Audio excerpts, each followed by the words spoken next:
Welcome back to another episode of Survivor Worldwide here on Reality Pop. We've got a great guest here, one of my favorite players from Survivor South Africa, Island of Secrets, Jacques Burger. Jacques, how are you doing?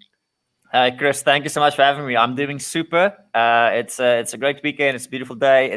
We've got great Survivor all over the place. Our season is coming to an end. Australia wrapped up. The US one is just beginning. So if you're a Survivor fan, I mean, what a time to be alive.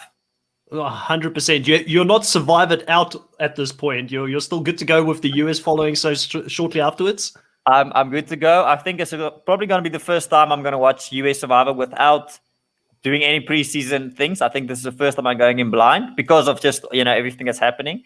But not just that, I'm also excited that this is the first time I think, Riley, that you and I'm actually sharing a studio or a room. Yeah, I've spoken to Chris a couple of times, so I'm stoked to I watch your stuff all the time. It's great to actually be here with you. Yeah, Riley, welcome to the stream as well. It's good to have you back as well. Riley has, between the Survivor Worldwide crew, Riley is the one who's, normally is the case. He's always more prepared than me in any case, but he's done all of the work in regards to looking into the Survivor 41 cast, looking into the twists. He's done some content on his channel on Snuffed as well. I'm similar to you, Jacques, where I'm going into this with zero expectations this season for 41. Riley, how are you doing? And, are you survived out? Are you ready for 41? Because, you've been really pretty much going survived out at this point. Australian Survivor, as Jacques says, is coming to an end. So too Survivor South Africa. And then, US Survivor is about to start. So, frantically trying to create videos for my channel and doing a couple of cast assessments with the Survivor buffs as well, and just all over the place at the moment, just ready for this season to end. I'm going to be sad when it ends, but I'm certainly going to be a little bit relieved to have 2 seasons left to recap. No, 100%. Well, guys, what a season. I've been raving about this season the whole time. I've really been high on it. And Jacques, you're someone that, you were a part of this. You're a part of the Survivor South Africa, player family, the community itself. You were a part of season. What does it feel like to see Survivor South Africa come up with a season like this straight after your season, and just to see it continue to, I guess, improve? Because for me, when I look at season 5, season 6, season 7, season 8, it just feels like every single season, it's that much little bit better than the previous season. Is there a bit of competitiveness there with you guys where you're like, man, I want my season still to be better than this one? No, I mean, right off the bat, I think, Chris, if you rate, let's just speak about the Afrikaans Leroux era, the last 3. I think it's a done deal that of these 3 seasons, Survivor season 7, the one I was in, ranks the lowest, and I don't think not many people will dispute that. So no, it's definitely not a competition. If it's a competition, not a close one. But no, it's cool. It's interesting because this is the first time, like you pointed out, on the other side of the fence. And it's interesting because there's a lot of things like that happens on the show where you're like, okay, I know there's something that happened between these two scenes. And you see stuff on social media and you see people, getting them flack saying, oh, Santoni, can somebody just vote the switch out of a game? And then you're like, yeah, I know what it feels like when you're there and, you're literally just trying to scrape by. And, some person who sits at home is like, well, I'm just going to, open up my cell phone and type 280 characters about how I despise you. So, but yeah, and I also agree with you, Chris. I think there's definitely been an upward curve with regards to, not necessarily the production value, but I think some of the twists this season have been excellent. I think the casting, I think they've done that. I think they are, it's like when you've got a recipe and you bake a cake, the first time it's okay. The second time it's better. And then you're like, okay, now I'm getting into the groove. I know what to tweak on my recipe. So I think they are starting to nail the getting the right ensemble of players to actually, give you the stellar season such as we've seen just now. I also want to ask you, you've got, your Curiosity Rover podcast as well that you do with Dante, the other Aquaman. How does he feel now that there's an Aquaman that's doing better than him in the season? I don't know if you recently seen a picture of Dante, but he's cut his hair off. He literally looks like the guy in Prison Break, Wentworth Miller and his brother, Lincoln Burrows. Yeah, he literally looked like Lincoln Burrows now with short hair. And it was exactly on that same week. I think it's a coincidence, but he always jokes like, yeah, as soon as they start comparing me to somebody else, I have to change my appearance. So no, I'm just gonna go all out. So no, it's been good fun, good banter. I don't think there's anybody, like you said, it's like a survivor fraternity of all the people. I don't think anybody, necessarily despises another person from another season because they did X, Y, and Z. I think quite the contrary. I think if these players, if they do something that you did and they do a better instance of it, I mean, we improve a show. And I mean, that's what it's all about, is making good survivor content. No, 100%. Well, Riley, Jacques has brought up a few things there around the twists and that even before we sort of got on to the actual podcast here. Again, they're not going to stop with any twists here in this episode, and there's going to be a couple of curveballs that is going to be thrown the way of the guys.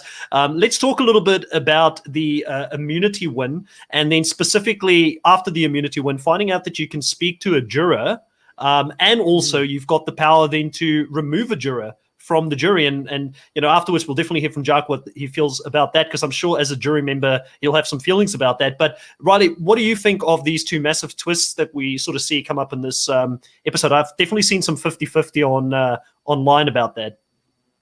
Yeah, it definitely has shifted the game. And I know the jury removal twist is always an unpopular one. I remember going back to Survivor Co-Wrong in the US when Neil was voted off the jury by Michelle. And obviously Michelle went on to win that season. Not the most popular winner in terms of US Survivor. But certainly, it's always fun having that other aspect of the game. It certainly wasn't revealed at the challenge, which made me a little bit skeptical after Chappie's won it. But Chappie's, you got to give his hat, you got to tip your hat to him. 5 straight immunity wins. Absolutely ridiculous. I think that's the first time someone's at least won 5 in a row. And now I think he's equaled the record of numerous international survivors, both in South Africa, Australia, and the US. So he's in esteemed air at the moment, and he could make it 6 to become the most successful immunity challenge winner of all time if he wins next week. Yeah, so Chappie's now equals the record with Rob Bentelli and Ashley Hayden for Survivor South Africa, and Ashley Hayden also won those in consecutive manner, where she had 5 individual immunities in consecutive, which is very, very difficult to do. But I do want to go back before we get too much into Chappie's, because I've got a feeling this podcast will be heavy Chappie's. I want to stay on the twists here, Jacques. How do you feel about the 2 twists here in this episode where we get and Nesu as the person that can go and talk there to Chappies, which I think was a brilliant move by Chappies to get her to talk to him. And then also the fact that he can remove someone here in this episode, and we find out that Warada is going to be that collateral damage. Yeah, I think right off the bat, I actually agree with Riley to a degree. I mean, if let's just compare, the very first immunity win of a season with Kieran. He's up on that pole for 3-4 odd hours. He comes down, they say, okay, you get the necklace, that's cool, and you can now send somebody to Immunity Island, okay? And then, that's essentially where the power or the influence ends. This time around, Chappies goes and he wins an immunity necklace, which is cool. Then he gets, all-you-can-eat buffet, which at day 38, day 37, I mean, I know Survivor players say this all the time, but you cannot express how hungry you are. So, I mean, if just an extra serving of rice would make a big difference. Imagine all you can eat with, on day 37. So that's a huge advantage. And then you've got another twist, which I actually love, the talking to a juror, because, I mean, you would suspect the jury is still, they're still part of the game. Now, what if I don't like Chappies? What if I give him false info? Has anybody thought about that? Do you take an enemy, try to reconcile, and they maybe feed you false information, or do you choose your closest ally who you've got in the back, but you don't want to really know what's going on at the jury villa or Ponderosa? So that's the third advantage, and we can get into that. And then the fourth one is the ability to essentially tip the scale in your favor with regards to voting somebody out. So my opinion, 4 advantages for a single win this deep in the game.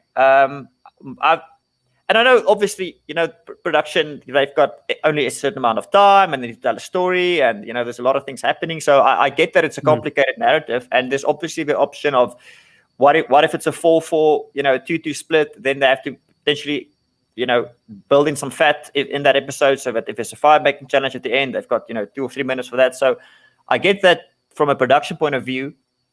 In terms of making the show, it's better to have a single challenge, but I would have preferred to split this into the normal, have it a reward, what you're playing for, have immunity, what you're playing for, and then, divide the 4 advantages between those 2 instances. That's what I would have preferred. Just to not make it as top heavy for the winner. Yeah, no, I agree with you. And I think, we've been very positive, and I'm still going to be very positive in this season, even though production got, in my opinion, this thing wrong here at the end.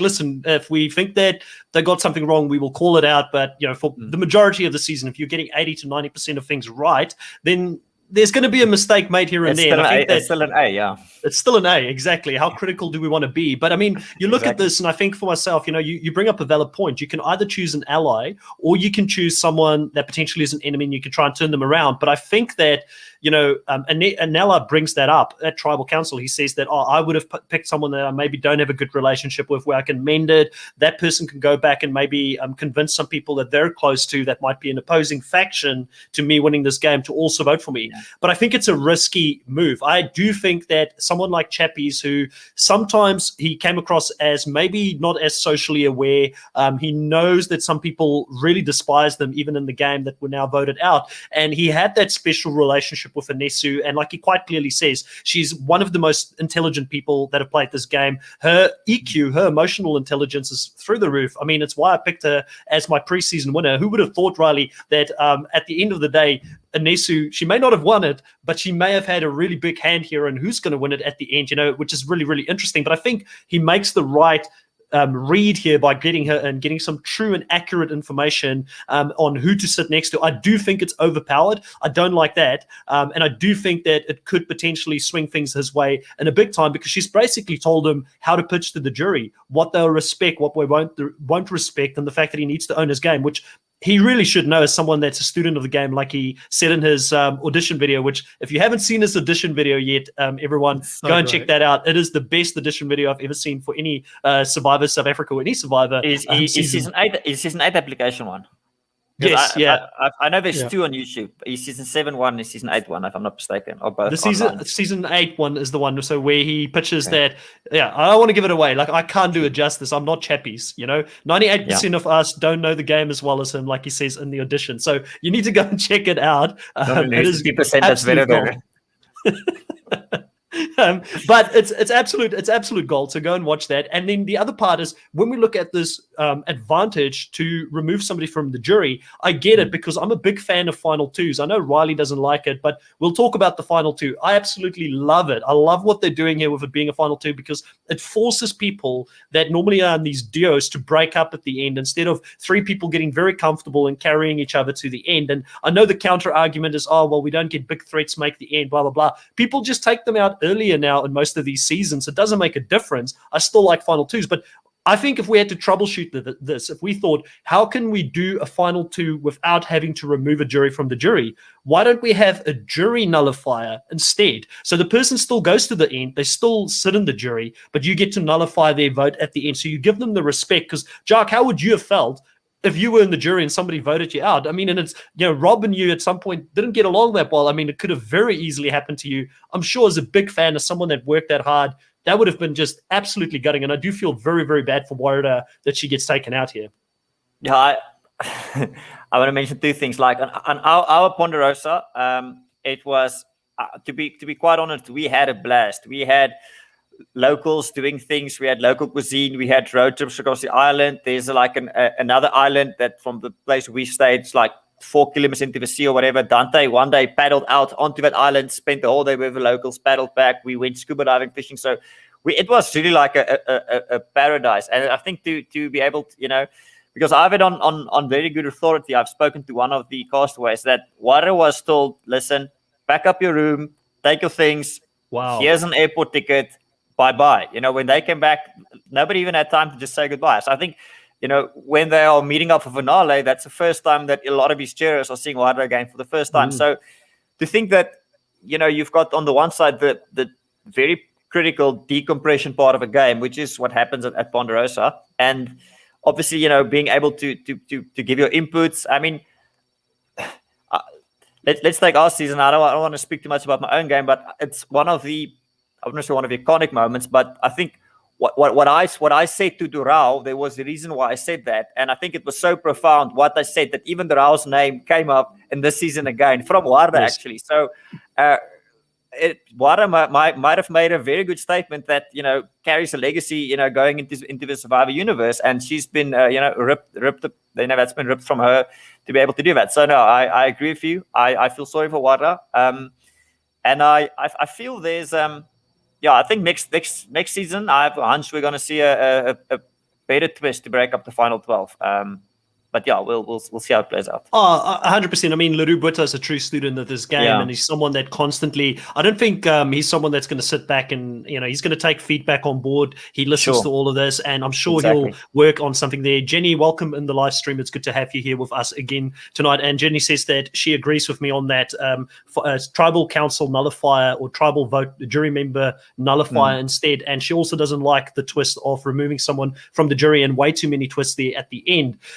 Now, we've spoken a bit about this. Riley sort of led us into it here. And Riley, I don't know if you want to add to this a little bit, but Chappies, as someone that wins a lot of challenges this season, if we rate him as a potential winner here going into the end, it's going to be interesting because the type of game that he's played, Riley, it's not your normal winner type of game. He really has become a man on his own. He hoards food. He eats food on his own. He doesn't share it with the rest of the tribe. Even in this specific episode, there was some suspicious stuff happening with coconuts and sugarcane appearing on the beach. And we know coconuts is not native to South Africa at all. Sugarcane is. But, again, I don't think it's in that area of South Africa. So some suspicious stuff happening here. But he hoards this up. And it looks like maybe, just maybe, this jury will respect that, even though some of the players in the game thinks that it's going to be a negative against them. What if you made of Chappies' game here, Riley, and continuing to sort of hide it and then at the end there sharing it with the tribe when he thinks the game is over?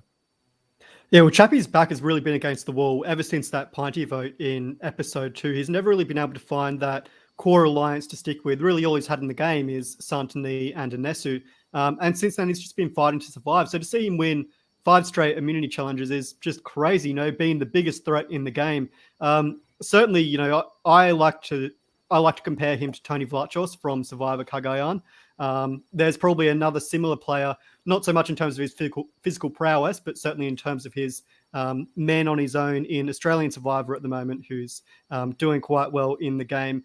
But certainly, for Chappies, he's a unicorn. He's a one-of-a-kind winner. And if he goes all the way to the end, wins this next immunity challenge, I think he's got a great shot to win. We certainly saw that Anesu said a lot of the jury respect what he's done. And they said that, getting rid of Tyson at this point in the game would be really the crowning jewel for him and win him a lot of respect from the jury. So certainly, I think definitely when you compare him to Nicole and Anella at this point, he's certainly got all the hallmarks to be just a champion winner, and to do it in such a unique fashion. It's always fun to see how different winners go and reach the end. We saw it with Rob Bentele in Jacques' season, how he was just such a dominant player, really having those strong social relationships and winning through that way.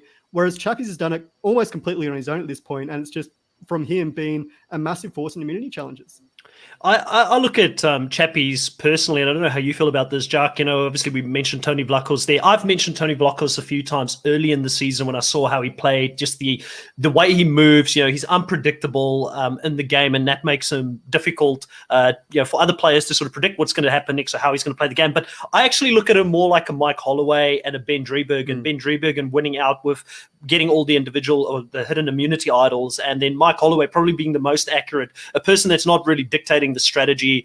His votes being used every now and again where it's going, but he does win out in the end. But I think the thing that makes him really unique here, Jacques, is the fact that he's willing to piss people off in the game. He's willing to play those mind games and steal food and keep it from them. He doesn't hide it very well when they catch him and things like that. But it's unique because another jury might not respect this.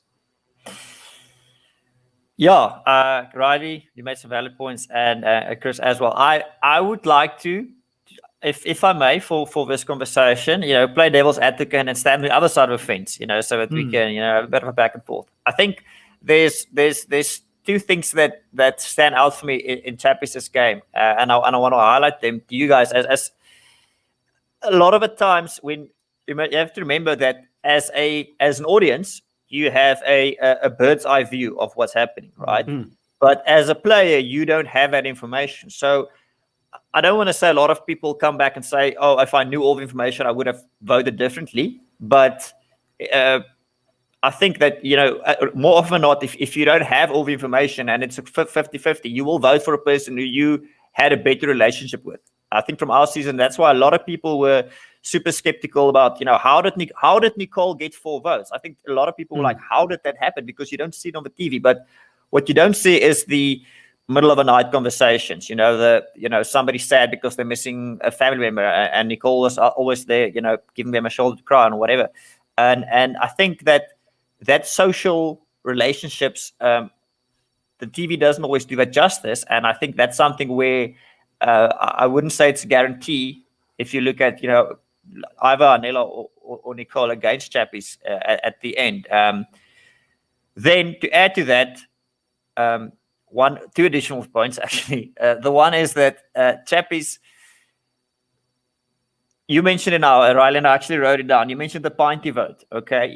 Chappies says since the very first, one of the, first tribal council he went to, he was probably the person who is in the final 3 who has voted incorrectly the most times, right? So if I was sitting against Chappies, I might say, well, sure, you won 5 immunity challenges, but how many times did you actually decide who goes home? Every time, he got blindsided, Pinty goes home, he doesn't know what the hell's going on. We see, Tyson's playing an idol for him, and then, you didn't even know what's going to happen. So I think there is a very strong case to be made against him. If Chappies might say, well, I excelled in all the physical challenges, somebody else might say, well, I'm still here because my strategy game was just 17 degrees above yours because you had no clue what you were doing. So I'm not saying he's going to win. I'm not saying he's not going to win. I just think that a smart person sitting next to him is clearly got enough ammunition and made numerous blunders to be able to say, well, sure, you were an entertaining TV character, but in terms of playing the game, did you dictate and control the game? Yes or no? And I think that would be the argument if you do sit next to Chappies at the end. 100%. This is what Inesu said. This is what Inesu said when she visited Chappies, of course. She said, you got the outplay portion down pat. Really, what you got to be working on is that outwit portion. And we'll certainly talk about the tribal council vote later on, because I've obviously got some opinions about that. It was crazy to see a 2-1-1 vote split, and we'll discuss that Anela vote later on. But I just did the calculations now. Chappies has voted correctly 6 out of 11 times. So that's 54.5%. Not the best strike rate. We've seen it with some winners in the past from the US and Australia who've voted the wrong way and still managed to win. But certainly you're right in that, Chappies hasn't had much of a stand in any of the strategy at this point. And he really has been riding along. And I think while you can sort of discredit that, you've also got to give it to him as well, because he has fought his way and he's shifted the target many times.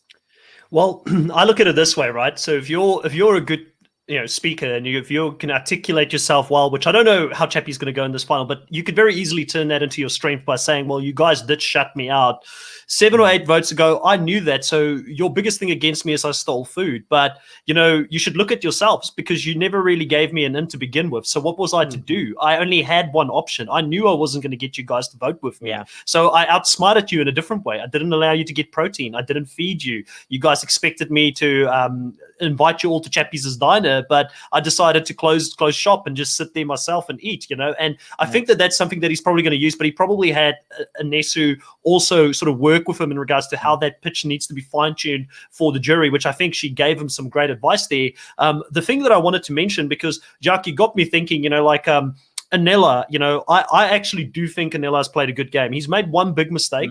He made one big mistake in the sense that he wanted to blindside Karan, then pulled back on that because he needed to be in control of the vote, and his ego wouldn't allow for someone else like a Santoni to have a good idea. And I mean, we all know that Santoni and Chappies, it was common sense to split the vote the way they wanted to there. But overall, Anela's got a really strong case to make, and Tyson talks to him in this episode and says to him, well, if you get to the end, you can talk about the fact that you were in a 2 to 6 minority and you've worked your way up. And a lot of people call Anela the flip-flopper here because he's had to jump back and forth, but Anela's had to jump back and forth because he's one of the people that went through the toughest journey in my mind in the show as well, because he got sort of swap screwed into a minority the first swap. He then ended up losing his alliance members he had in that minority, and Amy and Sean, who went over to the other tribe. And then again, he lost all of his people around him, and he's always found a way to get to the end. I think Anela is a really good player of this game. And I also think that, again, it's what I've been saying, I do sadly, as someone that watch a lot of Survivor, read into edits a lot. I just don't see the edit for him throughout the whole season for him to win the show. That's why I'm very bullish that Chappies probably will win this. But I think that Anela is the person that could take him on in the final. And I do think that the best move for Chappies here at the end is to not take Anela to the end and to sit next to Nicole, because I think even though I like Nicole, I think she's really had her heart on her sleeve, and I really admire the fight in her every single challenge, how hard she played every single challenge to try and compete with someone that's as good as Chappies. And I do have a hot take on Nicole, but I think, Jacques, you want to sort of add to what I've just said, and I don't want to go in a different direction before you can address that. No. Let's stay on Anela for a while. And once again, I agree with everything you say, Chris. I'm once again just playing devil's advocate. No, I love it. Anela's in an interesting position because he can either sit at the end, and a guy like Renier, I think, will be able to make a case and say, like you say, Anela, you've got swap screwed twice. We bailed you out, right? They didn't want to vote out Dino. They didn't want to vote out Kian. You were the option of both those troubles. We saved your ass twice, right? Then he gets tied destinies with Nicole. She actually wins that challenge. You know, he gets another pass into the game where it's obviously somebody from their alliance, you know, Nicole's blunder, whatever, and Renier and Amy goes home.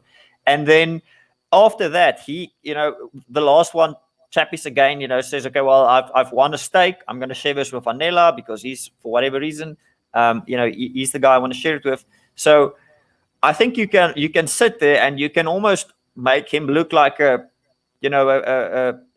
dull player or somebody who you know luck worked in his way, very much to what we saw with John. That being said, if Anela is now cognizant of this fact, he can flip it around and say, whoa, was it luck or was it my social game? I built the social connections that made you guys save me. I built the social connections that made Chappies, you know, invite me to share a meal. So if it wasn't for my social game, I didn't have the physical strength that Chappies had. So I banked on my social game, and that's what got me here. So once again, I think it's going to be a matter of, and that's why I think this tribal council, more than any other we've seen, I think it's really going to be the person. A lot of times, you know, okay, it's like 80-20% that's the person who's going to make it. I think this season, more than ever, it's really going to come down to who can sit there, articulate their own points, and throw the other person under the bus, because there's enough ammunition for to make any kind of case at this point in time of the game. Yeah, so I don't know if you want to add anything about Anela's game there, Riley, before we move on from that. We will definitely get into the final piece as well, because I've got a little bit of behind-the-scenes info on that after having spoken to Tyson in our exit interview. But Riley, is there anything else you wanted to add on Anela's game and what you think his chances are going into the end here? I think we're both pretty much in unison in thinking that he's probably, at the moment, if we had to rank it, he's probably the second most likely person to win. I think that Anela would win against Nicole in the final, but I don't know. I think it could be 50-50 against Chappies. It could be interesting to see how they both pitch, because, you know, Anela is being seen as someone that articulates themselves very well, and Tyson mentions that more than once. And Nesu mentions that as well when Chappies catches up with her. So I think there is a potential case for him at the end if he does get there.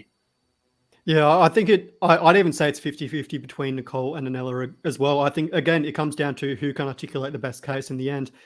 Nicole, obviously, as Jacques mentioned there, winning the challenge in the tied destinies, can she potentially hold that over his head? And I'd say Nicole probably has some pretty strong relationships with the Zumba tribe as well. So, you know, I'd throw Nicole's name in there. I mean, it is a 3-horse race at this point. But certainly, you know, for Anela, it will be interesting. And again, we'll touch on this later, but Wada being eliminated from the jury, potentially the biggest proponent against Anela. Was that right? Was that the right decision for Chappies to make in this point?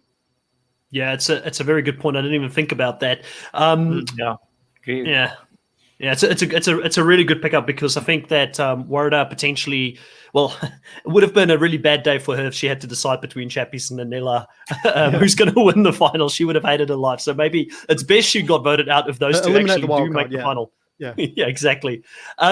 Well, I also want to touch on a little bit here on the two players that I think potentially could maybe be a big threat in a returning season for Survivor South Africa. If we have an All-Stars, I think, you know, even though they both have made it really far this season, both Tyson and Nicole, a second time around, will be a lot more dangerous than what they were the first time around, because Tyson came into this game not really knowing the game. And it showed in some of the ways that he played the game. I mean, he played a really ballsy move at the merge, did something that I think a super fan of the show would have really struggled to do, because they would have thought through all the 3-4 different things that could go wrong in that move and saving Chappies. But also very key here is that we find out in Ponderosa that Amy never really had any kind of a relationship with Tyson. And if you talk to Tyson, and that exit interview will drop in 24 hours that I had with him as well, he goes into the fact what his strategy was in the game, and that for him it was all about people approaching him, which we know in Survivor can be not the greatest thing when you're playing a social game and you want people to, vote for you at the end of the game. So I think Tyson, the second time around, Jacques, might be someone where people underestimate him, even though he went this far. He's not the most big physical guy out there. Yes, he found some idols, but he was super loyal throughout the season. If I had to play Survivor, I would want to align with a Tyson, because I think Tyson is a loyal guy that would never turn his back on me. And also, he's just that kind of person that really thinks of the tribe before himself. We also see him gathering food and things like that, but he always shares that. So what's your thought on Tyson, I guess, before we talk about Nicole? Because I also want to make a case for Nicole. Yeah. No, I agree with you. I think one thing with Tyson is, I think he might be one of those players. I mean, what was he now? 24, right? That's relatively young. So, I mean, I don't think he did any tertiary studying. I know he's into filmmaking and he's got a side hustle, whatever. But I think it's one of those people. If, let's say, 4-6 years pass and he's 30 years old, maybe he's at that point in time like Renier. Maybe he just turned a dad. He's got a bit different perspective. Now suddenly he can chat to a lot of the girls because what his wife or girlfriend's going through with regards to a kid, something like that. I think very similar to Mike from our season. I think it's one of those people, if you give them 4 or 5 years of just life experience and you put them back into the arena, I think they'll be able to tap into that. And like you said, he did everything except that social game. And that might be just the part of his game that he can flex out a bit. So, I think I agree with you 100%. I think him not being a super fan made him not overthink the game and made him just say, this is what I see. This is what's going to happen. My instincts are going to be right. Let's just go execute the move. And it worked for him, up for 38 days. Riley, any thoughts there on Tyson's game here? Obviously, we can talk about, while we're on Tyson, we talk about the end here now with him making a bit of a judgment mistake in not moving with Chappies. When Chappies gets up, Chappies is quite shocked about the fact that there's going to be a final 2. And I think quite rightfully here, I think if Tyson and Chappies goes to the end, Tyson is right in his thinking that he may still win the game at that point, because it did look like a lot of people respected the fact that him and Karan were the 2 people that probably sort of controlled most of the post-merge game here. But he doesn't actually move with Chappies here when Chappies tries to give him an out. What's your thoughts on Tyson here as a player potentially coming back, how he could do, and also this move in general here when we sort of look at him misplaying a little bit? Yeah, certainly, as you both said, he's a very loyal player. And as Jacques said there, if he comes back in 5 years' time and gets that, life experience under his belt, he could very well do well. Certainly, if he plays in a couple of years' time, I don't see him doing too well, just because he's painted such a massive target on his back this season. Obviously, he had such a strong edit this season, and a lot of people, including myself, would think he'd end up winning the season, just looking at how strong of a game he played there. But certainly, yeah, I think the wrong move for Tyson, a little bit of a blunder there to vote for Nicole in that instance. Obviously, you can never really trust Chappies. Who knows what he's thinking? But certainly, if Chappies throws the idea out there, and you're the one in the chopping block, why not throw a Hail Mary out there? And again, Chris, your exit interview with Tyson coming up, so I'd be interested to hear his thoughts as to what he was thinking in regards to that vote there. But it would have been interesting to see how a fire making challenge went between Anela and Tyson in that instance. Tyson would fight his way through. And I think that probably could have been the nail in the coffin for Chappies potentially. Had he let Tyson through by voting for Anela, getting rid of Anela, because I think Tyson is, he was the right person to go. But for Chappies to shift that target just because the news of the final 2 came up, I think that was playing a little bit too scared, a little bit too much of a panic, and trying to change things at the end, where really the plan to get rid of Tyson from the start was the right plan, and he's lucky it paid off. Jacques, I think that you're agreeing there with Riley when it comes to the move, and maybe a little bit of a the wrong move there. I do think it could come back to really benefit him, but we've seen in hindsight what the final challenge is going to be. It is one where you're going to have to stand on that leg for quite a long time. So I don't know. Like, I mean, Tyson had some issues. Tyson has had an issues harboring an injury. And Chris, who's been the person who has been the best overall track record of standing on one place for the longest time this season? Nicole. It's been Nicole. It's been Nicole. You know, she's been good at these challenges the whole game. So and you know, we spoke about, you know, how does Chappies win, how does Nella win. We haven't really touched on Nicole. If Nicole wins this challenge and she says, okay, well, I'm going to go with Nella to the end and make it difficult for the jury because, like you say, Chappies is the obvious threat. And very similar to what we saw with Adam Klein in Millennials versus Gen X, where his argument was everybody was rooting for Dave to win. I took out the biggest threat. I get all his chips onto my side of the table now. So I've got the biggest stack right now. Very similar. If Nicole pulls that move off, she says, well, you know, I've been waiting for my chance. I haven't had the physicality. I couldn't jump that high, but I could endure. I want this more. Chappies, you go out. Whatever the street credit is that you have, that's on my side now. And she makes a case. She had great relationship with all that girls. We saw a relationship with Amy, Marisha, even Renee, those people. Then suddenly, you know, and if she once again, and Nicole has also been good at articulating herself, you know, so she has a bit of a ditzy look to her and her demeanor, but when she speaks, she can see she went to a good school. She's able to say what she's feeling. That might be her way to the end. So I won't be surprised if we see a Nicole and Nella final too, purely because of the challenge that we've had a sneak peek of. Yeah, and it's interesting you mentioned that because I will be honest, when I saw that, I'm a bit like, we don't know what's going to happen here. Like, my heart tells me Chappies is winning this thing, but none of us know. None of us are spoiled on what the end result's going to be. So there is still a very big likelihood, and you bring up a valid point. Nicole has been really good at the endurance stuff. She's won it twice now, you know, in the Thai Destinies and early in the season when it was an individual immunity at that point as well. So, you know, definitely someone to look out for here going into the final. The big problem for me is, and I hear what you're saying in regards to taking out the biggest threat, having that scalp and being able to articulate it in such a way where you can win. But Nicole is not a fan of the show. She hasn't, as far as I'm aware, she hasn't seen many seasons. She hasn't seen how people pitch at the end when it comes to tribal councils. Maybe she hasn't noticed how good Christy Bennett was at doing that at the end. You know, if she saw that, maybe she could go in there and really do it. Or if she watched Adam Klein's season, I just don't think that she can do that. And that's the big reason why I think Nicole is the other person. You know, you said in the beginning of the season, Jacques, that she will have the biggest target on her head coming in, playing as a Nicole in the season. We could have it's very possible we could have a runner-up Nicole again this season. But I think that she, for me, Riley, if she comes back another time around as well, and I don't want to discredit her and say that she can't win this season. I think any of these three can win it. And also, I would be happy for any of these three to win it. It's a great final three that we've got here. But I think that if she doesn't win this, Riley, and she comes back in the future, she's going to be a much more dangerous player the second time around for the same reasons that I think Tyson will be a much more dangerous player the second time around. The only problem is, I don't think, and I could be wrong, I just don't know if she's stood out enough to be within a cast as heavy-hitting as this cast, as a player that would make the cut for an all-star season. Maybe she comes back in a blood versus water with her brother. I think that could be interesting because he's an absolute tank. But, you know, how do you think Nicole would do in a second return when she comes into the game?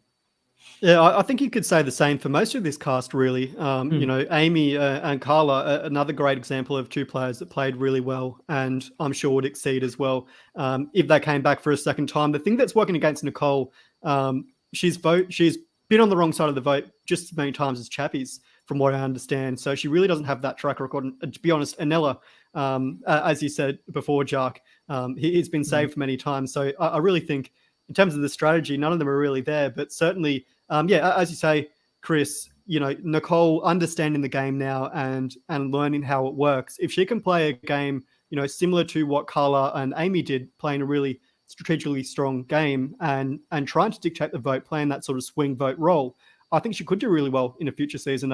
And you know, certainly she's got the endurance, as we've seen in the challenges.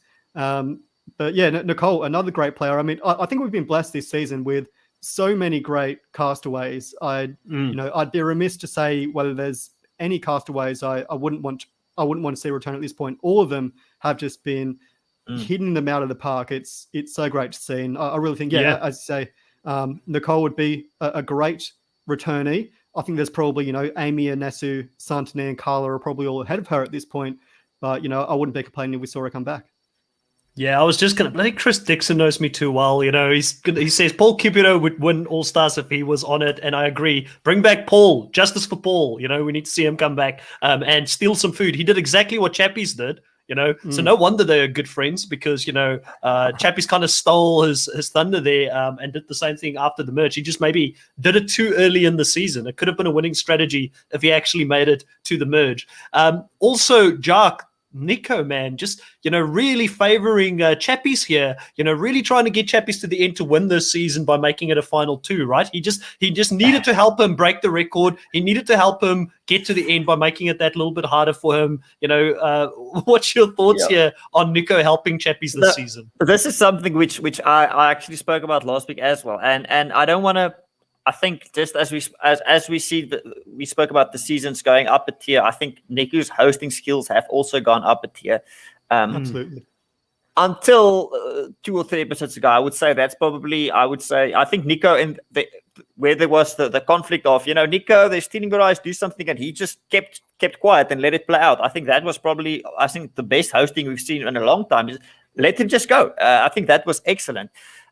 But the last 2 or 3 tribal councils, I feel like, and that's always, if you think of our season, I'm just going to use this example. If you think of our season, the whole Mother Jacques incident and what happened there, I want to talk about that. But what happened was we came into tribal, and Steffi and Nicole and Rob, they had a plan. They were like, okay, this is what we're going to do. So they told the jury, they said Jacques was a bad guy, he was swearing, yada, yada, yada. So they painted me in a very bad light, which, to be quite honest, they are allowed to do. Okay, you have to convince the jury why you're making moves, and you have to discredit other people and justify your own moves. So that is a valid strategy coming into tribal and saying, look what this idiot is doing. Okay, the morality or whatever that's up for discussion here, but that's what they did, right? And then I said, okay, well, I'm going to play my idol. So the rest of the conversation was, okay, who's going home? Who's the sucker at the table, right?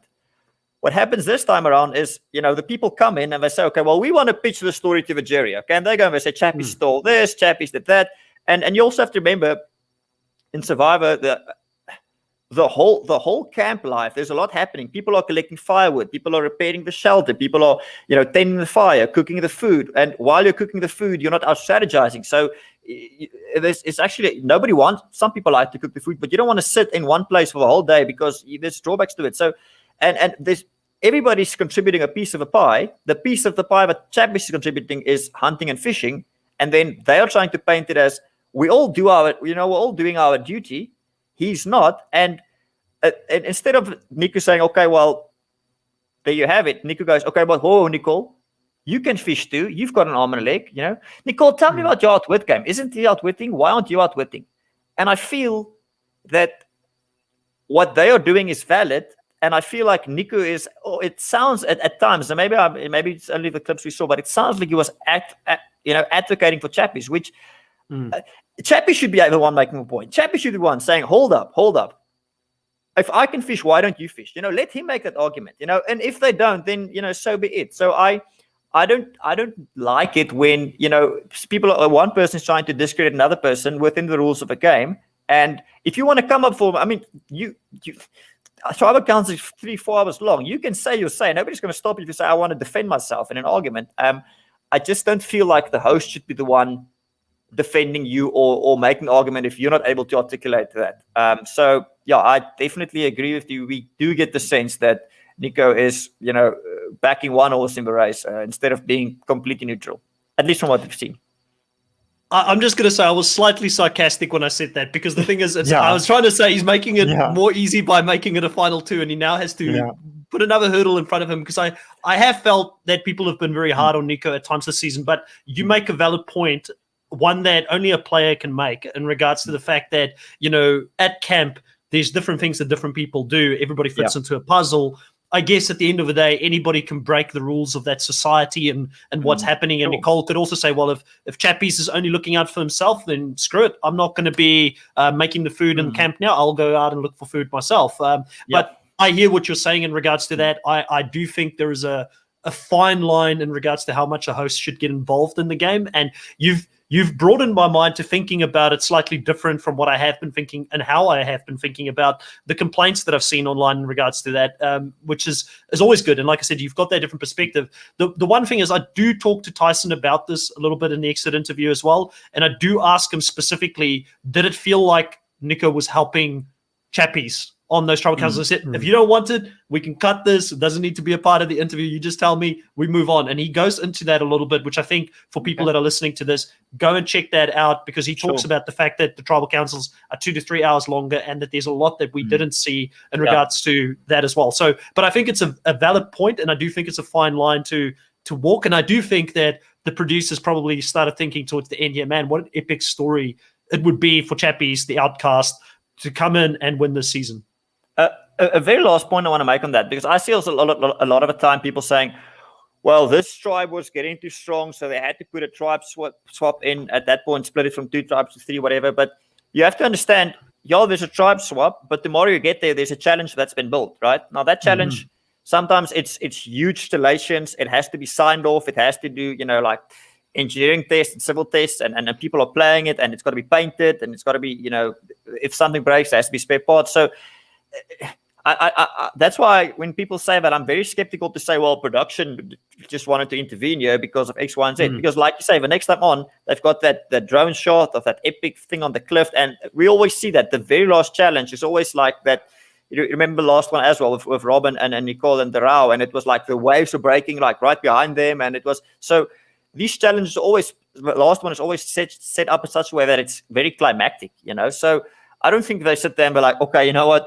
We need to quickly think of a challenge to give this guy another round in the game. Let them play knots and crosses and they quickly build a board. So no, I mean, those things are built way in advance. So I think it's sometimes the story is just an epic story of, this one guy who's got his back against the wall. And sometimes it's a very interesting story of social politics. So it depends on the cast and who the final mix is. But I'm always very skeptical with regards to specifically the infrastructure in place. When people say they just put it there to save person X, Y, Z. I don't. And you look at the size of the jury as well. With the final 3, having 9 people on the jury wouldn't equate, because you can get a 3-3-3 vote split. So I mean, people are always sort of adjusting their mindset to reflect that maybe production are intervening a little bit. And it certainly does look that way when one person is being favoured more so than anyone else. And we've had this discussion many times regarding this season of Australian Survivor. People always like to put on their tinfoil hat and argue, why is this player getting such a big edit? Why are they being favoured so much by production? But certainly when you consider the fact that, we do have, we had a merge at 12, and, having a final 3, it doesn't really work out that way unless you do have that jury removal twist. But then again, when you look at how many episodes they got as well, and you consider that, there's ways to look at it. Having the Tide Destinies twist and the double vote with Teresa and Carla, that was always going to set it up for a final 2 almost. And I believe we had Harry Wiggins from Maldives in the comments last week saying, how are they going to work out? Will it be a final 2? And I think he was very right in pointing out that the numbers wouldn't have worked out for a final 3, and it makes sense that we're seeing a final 2 here. Fun fact: did you know that Harry Wiggins watches Survivor with us every Thursday? He's a good friend of ours. He's on our watching party every Thursday night. He watches with us. I don't know if he's told you. I don't know if he's told you this. Me and him went to the same high school. We only found out about it like I knew the name's familiar. Yeah, the name's familiar, and I'm like, oh wow, same alumni that has actually been on Survivor, which is pretty cool. Yeah, and it's when we had the Tide Destinies, I don't know if I can't show it to you. It's just been wiped off. But when we had the Tide Destinies, there was all the math of what is the odds that's happening. So I put on my engineering mind and I started drawing. And he's got a PhD in mathematics. He's a lecturer at the university as well. So and then him and I were like, on the blackboard, like 2 big nerds just doing crunching numbers and doing the math. And we're like, ta-da! No, it's funny. It just so worked out that the episode that Tide Destinies was on was the episode that he recapped with us, and he spoke about the math and the probability of that specific pairs being the way that it was. And I thought, brilliant twist. I like the fact that they brought the twist in. It just didn't work out in the way that I think production wanted it, or we wanted it, because it can break up alliances if it's stale after the merge. I think it can be interesting.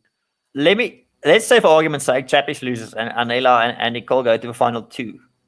Wouldn't the Thai Destinies then? I mean, people are now saying it's been poetic for the whole Renier Amy story. Wouldn't it then be even more poetic for the Anela Nicole story? I mean, so maybe maybe I'm just seeing a divination in the tea leaves, seeing symbols where there's actually just random stuff. But I think it can be a poetic ending to their story if it works out in that way. Like, listen, if Anela wins this season, it would be so Survivor South Africa. We'd just be like, yep, sounds like a classic Survivor South Africa edited season. So anything's possible. I mean, I by no means can say it's definitely going to be a Chappies win. It's just, for me, it feels like it's a Chappies win. It feels like we've been watching his story. I mean, and overall, I don't know how you feel about this, Jacques, like, and who your person was that you thought ultimately would win the show here. But for the longest period of time, like Riley said, we thought Tyson could win it. We thought Santini could win it at one point. Inesu was really high on my rankings for a long time. Renier the merge, I thought at one point going into the merge, Renier was in the best potential position to win it. So I feel like there was a lot of great players. Now, obviously, this here is looking very lopsided now for Chappies, Riley, at the end of the season, because he's been there from the start. But the amount of confessionals he has, it'll be interesting, without naming names of the Australian Survivor season, to see how that compares to the edits that we've had on the Australian Survivor this season, because there's a couple of people that have had pretty big edits. But, overall, I feel like there's been a lot of potential winners this season. I don't feel like necessarily Chappies was the person from the start. We thought, yes, definitely this guy, he's going to go all the way. And I think what you're sharing here, Chris, and all the points you're making, I think that is why Survivor South Africa, objectively, is, in my mind, the best Survivor franchise at the current state in the game, because they have that 12 minutes extra. So with a 12 minute extra, you can put in so many red herrings. You can put so many stories. Like you say, I mean, 4 seasons in, if you ask me, between Renier, Amy, Anesu, let's say potentially Santini, and Tyson, who would have won? I said any one of those 6. Where in the American one, you think of winners at war. At the end, you're like, okay, it's probably going to be Tony. Let's see if he can pull this off. Australian Survivor, we've had seasons where a single person has had in one episode more confessionals than a person who's played 10 episodes. They make it abundantly clear that these are the protagonists and these are the side characters. And I think that's part of why the editing is so, when people are so gut-wrenching, because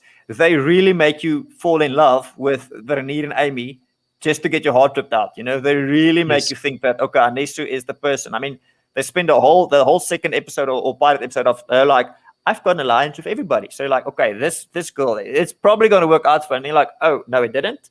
I was sure. So, I mean, season 6, everybody was like, Wagner's going to win this. There's nobody else. And then finally, like, ooh, between Tom and John, how did we get here? So they've always liked Leroux and the editors to be able to give you false hope. And I think that's why our season is actually, or our franchise is so cool, because there's an objective story, not necessarily, we can sometimes have an imperfect winner, which I don't think the US don't like. The winner should always be, the best player. Perfect. We are very comfortable to say, well, this guy fucked up a lot of times, sorry, but played a good game, got to the end and won. Sorry for any kids listening today. Sorry. Riley.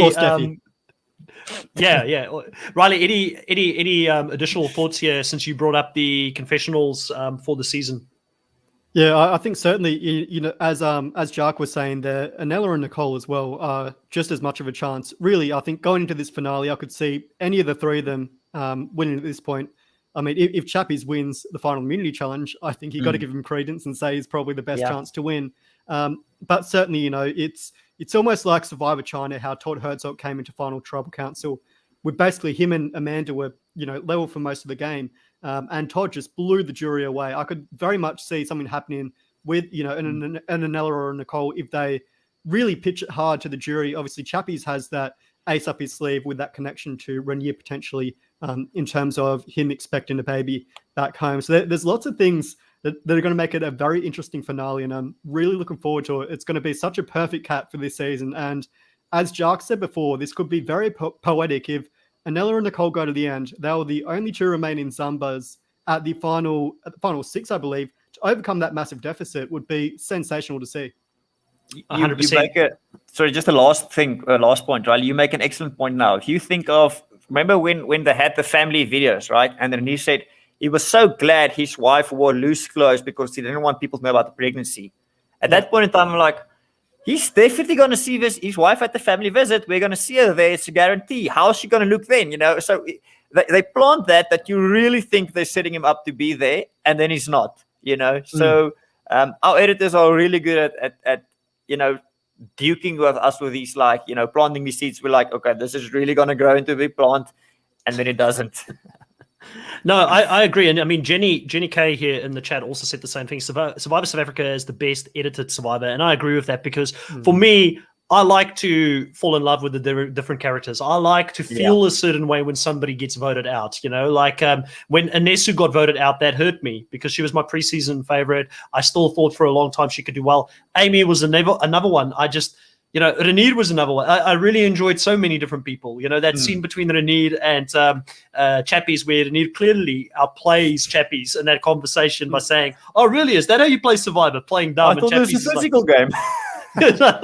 Yeah, exactly. It's amazing. It's amazing stuff, and I really respect the way that they do that because it just makes for a better show overall. And I wish that some of the Australian Survivor, producers and editors looked at it that way, and the same for the US. And I know that it's a different, crowd that they have to do it to. And myself and Riley talk a lot about what sort of reality TV makes good TV in Australia, and it's very different to what makes good reality TV in South Africa, and also very good to what makes good reality TV in the US. But I do want to sort of look at the final now. Riley, you started leading towards the end. I was leading most of the season, but we're going in with a slight lead here in my favor. Yeah. So we've got Chris has got both Chappies and Nanella going into the final, and Riley's got Nicole. And I'd still believe that it would be a bit of a shock upset at the end if Nicole actually ends up winning. I feel very bullish that one of the two guys will probably win this one. But I do want to come back to you, Jacques, and ask you, what is it with Survivor South Africa and being, we've had so many seasons now, but we don't get female winners. This season had a lot of really strong female players in it. Like for the early part of the season, I thought it was going to be a female winner because I thought the females played a better social and strategic game than most of the men. But for some other reason, it just looks like Survivor South Africa, we can't get a female to win it. What is it? Is it something cultural? Is it like, I've been out of South Africa for a long time. What is it that sort of makes the game play out this way every time? No, it's a valid point, and it's something that I know, especially online. There's a lot of discourse with regards to male versus females and challenges, and guys are stronger and this and that. So to be quite honest, I think and I think Survivor. This is my suspicion that. I think I've said this to you before, Chris. The game has a bit of an inertia from season to season, right? Let's take your hypothesis, Riley, and say Chappies wins. Okay. Next season, everybody's going to come on the beach and they're going to be like, okay, the same thing that happened, the inverse of what I did with the Rao. Nobody wants to be the Rao anymore, right? Because they know that's you don't want to be that person. They're going to come onto the beach and they're going to like, okay, this Rob guy, this Tom, big guy, won once. Boom. The year after him, this big guy, Rob, came in, won everything. The year after that, this big guy came in, Chappies won everything. Why do we let the big guys get to the end? They've got... So, you might make an argument, the first 2 rounds, keep your tribe strong. But I have a suspicion that next time around, if you play this exact same season with the exact same players, and you take Chappies out of the equation, you put... Who's big? Let's say Dale Steyn from South Africa, whatever. Just Dale Steyn is now in Chappies' place. I think the girls get together. I think the Torisos and the Santonis and the Dinos of the game come together and say, guys, 3 years in a row now that these big players have duped us. They get to the end. They go on streaks where we can't beat them. Let's not give him that space. First tribe swap, we take rid of him. We take them out. So I don't suspect, maybe I'm wrong. I'm wrong a lot of times about Survivor, but I think that this is going to be in the back of the people, pitching up for season 9. And I think they're going to be like, okay, well, this formula isn't working for us. It's not the game that is skewed against us. Or if the game is skewed against us, let's take destiny into our own hands and play the cards in our favor. It makes 100% sense. I mean, and I think that's why I'm also bringing up the whole female-male thing, because I think next season people rock up on the beach, and a lot of the females that play the show, the women out there, they're going to be thinking, well, hey guys, listen, it's now this many seasons in a row we haven't had a woman win the show. We should pull something together. And I think that, it makes it harder if next year there's another male winner. By the time you go back out there, Jacques, and All Stars, watch out for that female alliance, because I'm telling you, it's coming. Yeah, the female alliance spearheaded by Nicole and Nessa and Meryl. But yeah, exactly. No, like I said, I think, and we've seen it internationally as well. We've seen a season where the all these big guys, and then suddenly, you had the Cochrane, and those guys winning, and then suddenly we're like, oh well, Christian Ibiki can't get to the end. We saw what Cochrane did. We need to take him out. So these kind of things, it sits in the back of everybody's mind. So no. Now we also have Finley here in the chat, and Finley, welcome to the stream. I haven't seen you in the stream before. Finley's asking, and she says, sorry if we've already answered that, but we can definitely go and quickly sort of look into that again. Who would win in a final two between Anela and Nicole? And Finley, for a very deep analysis on that, go a little bit back, and we went into that, but I think that the consensus is that Anela probably would win. I think Jacques was a little bit of devil's advocate there and threw a couple of things for a potential Nicole win in there. And Riley, where do you sit on this? Actually, I'll give you both in case I misrepresented what you guys are thinking. I think Anela will win. I think it's still 50-50 coin flip. I'm probably more on the Nicole side at this point of time, but certainly it all goes down to who makes the best case at the end. A tribal council, who does the best job. There's pros for each and there's cons for each. It's really, if as Jacques mentioned before, if Nicole can get rid of Chappies, that's a massive feather in her cap, and something she can use to really pitch to the jury. And likewise, Anela can say the same if he does the same. So it'll be a very interesting final tribal council that happens, and I say 50-50. Jacques, what do you think? Yeah, I agree with you. If Nicole is the one who takes out Chappies, and we've seen like I don't want to read. I try to not read too much into the edit because I get duped every time anyway. But we've seen Anela a bit of time saying, "I've played this great game. I've played this stellar game." It's almost like in a bit of a Dota music in the background kind of vibe. So I think Nicole comes in. She's cool, calm, and collected. I see her getting. 9 votes potentially between the two of them, right? 11, yeah. So I think she gets, let's say, 6 of 9 votes in that instance.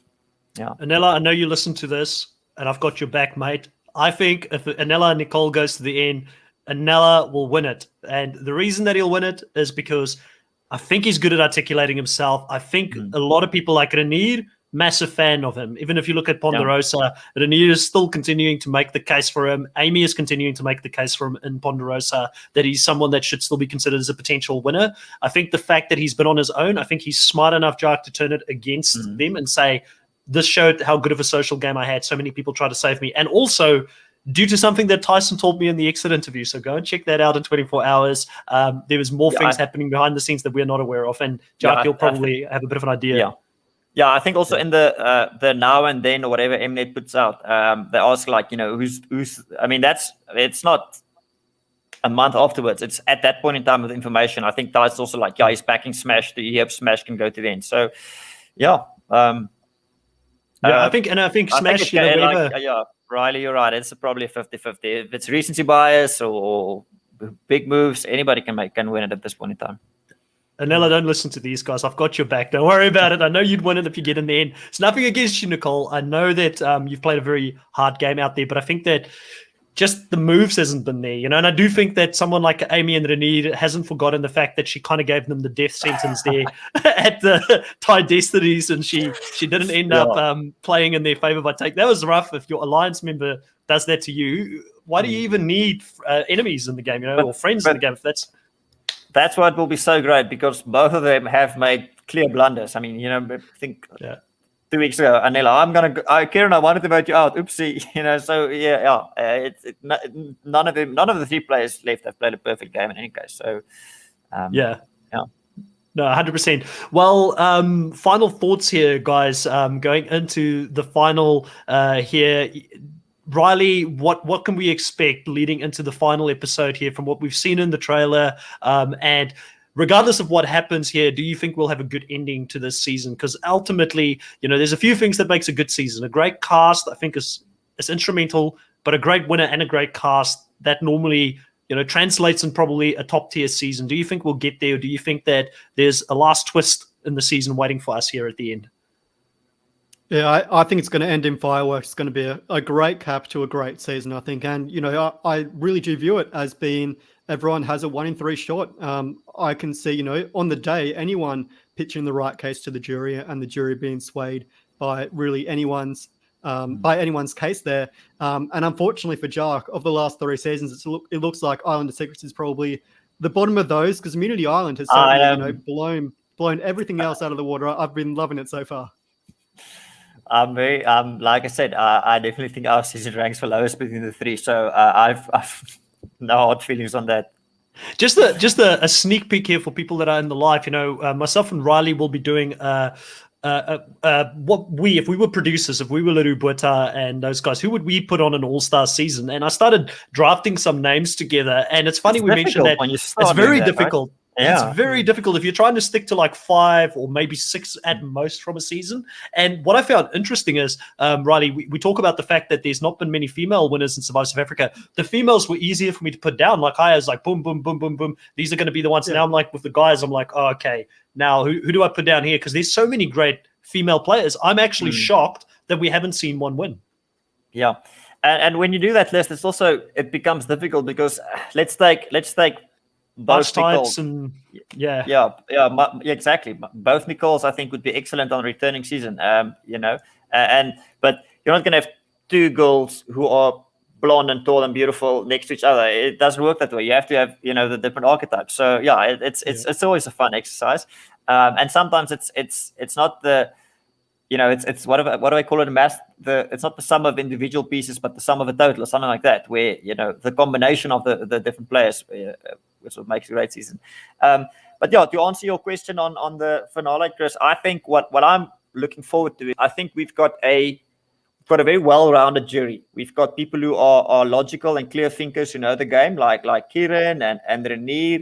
We get people who are emotional and going to say their minds. Think of people like Sean and Warda. Okay, we lost Warda, and then we've got people who are there for, let's make it a fun game. Let's just enjoy this. You think of people like a person like a Santoni and a Marisha. So I think because of what we've got these different, by the luck of the draw, these 9 jurors left in the game. I think that they are going to be. I think it's going to be good questions. I don't think it's going to be as bitter a jury as we've seen in the past.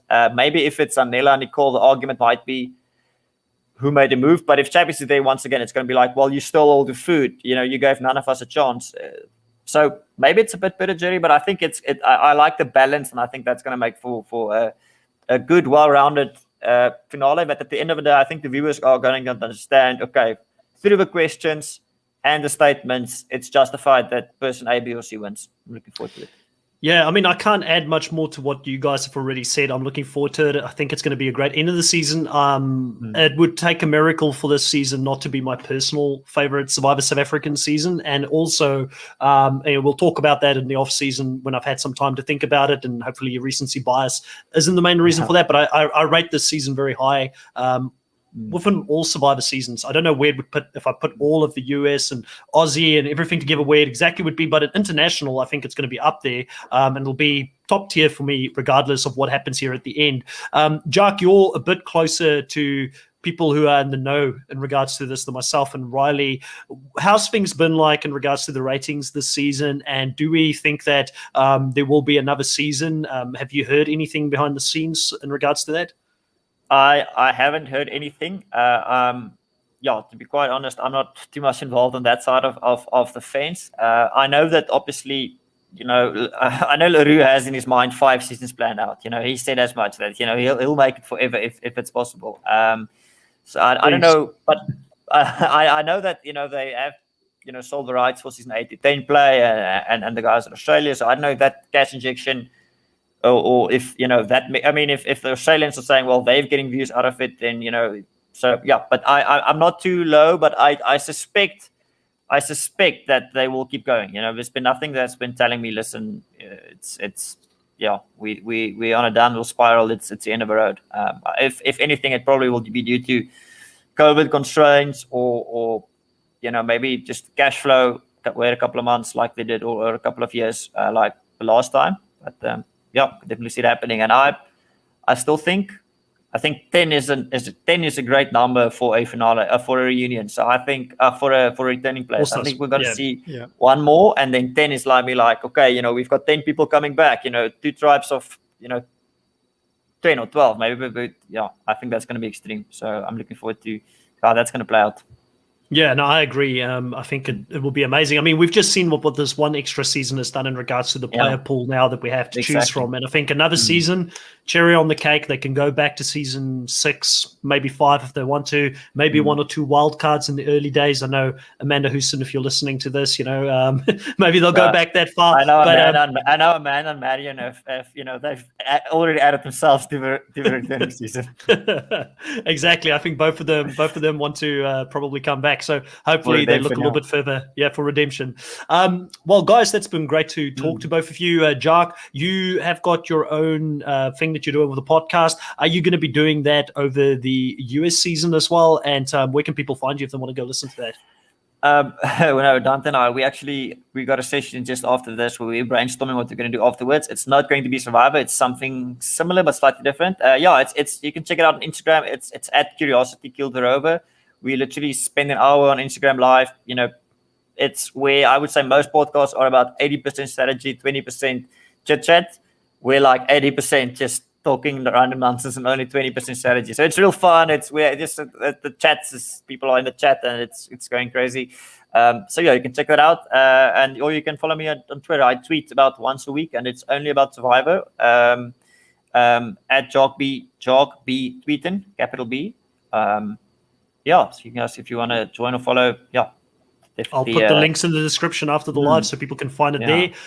Because most of our people, when they actually listen to the videos, it's actually not when it's live, because we still have, believe it or not, nearly 80%, 70-something% of people that are from the US that watch this podcast. So a little bit, if you're ever listening, guys have got to find a way to break into that US market. Riley, sorry, you go here, Jacques. No, I just want to say, I think that is if you can just we sold it to Australia. If they get it into some form of a American broadcaster, then we're gonna have it every year for the next forever because of the exchange rate. So that's the way to do it, Leroux. Yeah, 100%. I'd be happy, very, very happy with that. Riley, you have got a bit of content coming up here on your channel on Snuffed as well, and you had to make a little bit of a last-minute U-turn in regards to creating your video for Tyson on how he won. But what will you be doing on your channel coming up over the next couple of weeks? Yeah, that's right. I was almost pre-planning my video for how Tyson won Survivor South Africa Immunity Island, but that's not going to work out. I might have to change that for a Chappies and Nicole or an Anella. We'll have to wait and see. Certainly, one person that has won Survivor in the past, Sandra Diaz-Twine, I'll have her video for Heroes vs. Villains up tomorrow, how she won that season. Australian Survivor, Brains vs. Brawn, we're just over 24 hours out from the finale. I'll be putting something up on my channel with regards to that. Obviously, we'll be doing our recap of this of the season as well on Monday night. I think it should be about 7:30 p.m. Australian Eastern Standard Time. And certainly, stay tuned to Reality Pop with the lead up to Survivor 41.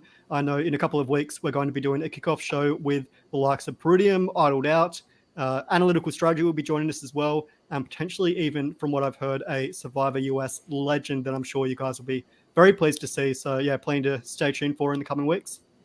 Yeah, 100%. Look out for that. And also, we've got, if you're a Challenge fan, if you watch all of the reality shows, the Challenge episode 5 recap, we did that earlier today. That is going to be up 8 p.m. Eastern Standard Time in the US every Friday evening. I've got Angel Cake, who's one of the big YouTubers on the Challenge, who's now a permanent co-host for this podcast moving forward as well. And Chantel Francis, who's better known for her contributions to Rob as a podcast, is also one of our co-hosts on there. So check that out for some great banter. There's a lot of not so much strategy and also just more about the craziness that happens on the Challenge. And, bring Chappies in, make the Challenge great again. I would love to see him go and play the Challenge. I know there's another South African Survivor legend that was sort of rumored to be on one of these seasons and just didn't go there this time. self pursuing the to be on the challenge. Yeah, 100%. So I guess at the end of the day here, guys, it's been great to have everybody live. Once again, thank you very much for everybody that has subscribed to this channel over the season and throughout the year. We've just hit 1,000 subscribers. We really, really appreciate all of your support. It's a massive milestone. And we hope that we can continue to grow this podcast moving forward and have great guests like Jacques Berger come on the podcast more often in the future as well. We'll be back next week, guys, to talk about the finale. It's going to be great. And see you next time. Goodbye.